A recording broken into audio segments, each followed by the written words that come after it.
Hello, I'm on the dog walk. Behold, there are dogs somewhere or other, and yes, there are dogs. And I thought that I would record a follow-up to a previous Journeys with Jane video in which I was encouraging people to mind their language. Now, the premise of this is that as we speak, so we reinforce thoughts, and then thoughts reinforce our perceptions, and then our perceptions reinforce behaviors which are perhaps not very useful to us.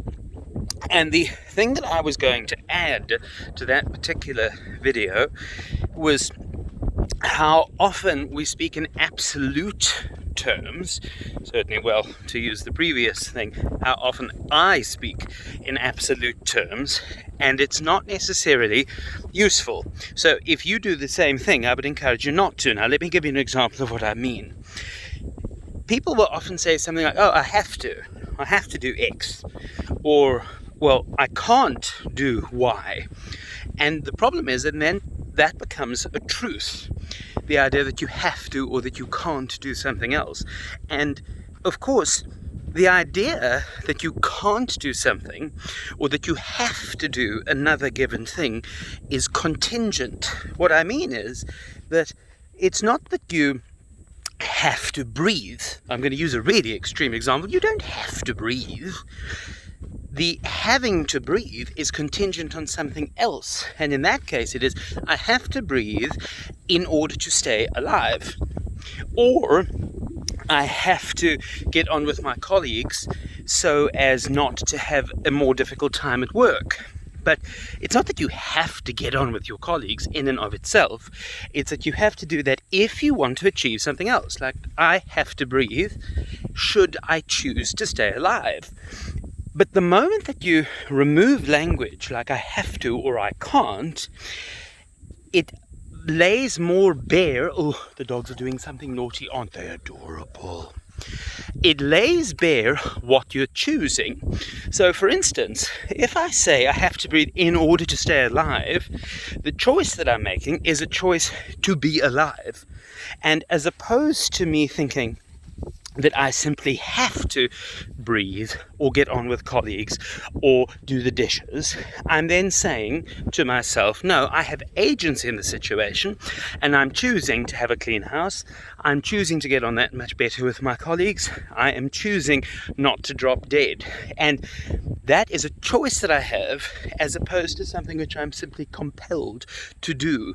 So I'd like to suggest to you that it's more helpful to avoid extreme language, like I can't do this, like, oh, I can't see Jennifer. You know how it ended. No, I can't see Jennifer. Yes, actually, you can see Jennifer. Probably what you mean is something to the effect of, I'd rather not see Jennifer because what happened the last time we saw one another is deeply embarrassing. And that is a clearer picture of what's going on rather than an absolute truth. And I've got a simple litmus test for this. If I was to say to you, I'll give you $1 million if you see Jennifer. Perhaps you say, no, thank you, but I'm loaded already. I really don't want to see her. What about $1 billion? If I was to give you $1 billion US, would you be able to see her? And pretty much anyone would say, yes, I really don't like her, but yeah, I'm willing to see her at that point. Which lays bare the fact that you can't see Jennifer is nonsense. It was a choice that you were making all along. And in case you really aren't materialistic, how about this? If I said the entire of your family and your loved ones are going to blow up in a cataclysmic explosion if you don't go and see Jennifer, would you do it? And if the answer is, well, yes, I would, then I would dismiss the idea that you can or that you can't or need to do a certain thing. It's like, actually, I can see Jennifer. And when I say I can't, it's really that I'm, through my own unconsciousness, making myself a slave to a certain outcome or conclusion. But things are contingent, which means that once you own the fact that it is a choice that you are making to not see her, to be more liked in the workplace, to not drop dead, etc., it suddenly means that you own what you're choosing as opposed to being a victim of it.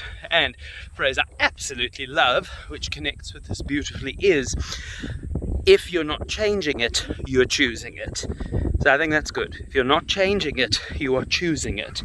So may I encourage everyone in life to be a little bit more conscious of one's choices and to avoid those absolutes in one's language. Okay, my divine photo bombers, have a great day, everyone. She is a queen. She is a mighty queen. Kangile. She's going to crush her brother like an insignificant little bug. Yes. Oh, Daddy, you're so nasty to me. But I have to crush my brother to prove my strength. You see, Daddy, I made it contingent. It's not that I have to crush him. It's that I have to crush him to prove my strength. Because I'm choosing to prove my strength. Yes, and I'm choosing to be a wimp because I love my sister. Have a great day, everyone.